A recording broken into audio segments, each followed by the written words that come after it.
কি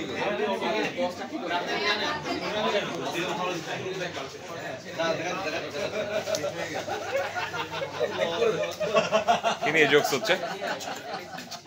2000 টাকা এদিকে ক্যামেরা, আই অন ক্যামেরা। 2000 টাকা খরচ করে ঢাকায় আসছি মইনের ব্রেকফাস্ট অ্যাটেন্ড করতে পারি। এনবিআর 20 টাকা। এটা মইন এখন 20 টাকার রাস্তা করানোর জন্য আবেশে নিয়ে আসছে। না 20 টাকা নাই। তো আসলে আমি মানে অফেন্ডেড, আই এম অফেন্ডেড। ওর পকেটে কিন্তু 10 টাকা।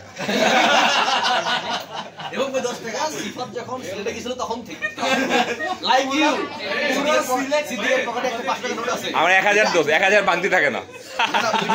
না 1000 না, কলেজ কাছে জাস্ট 10 টাকার একটা নোটই ছিল এবং ওই নোট দিয়ে ও 3 দিন সিলেট ট্যুর শেষ করতে। যখন ফেরত এসেছি তখন দেখি যখন ফেরত এসেছি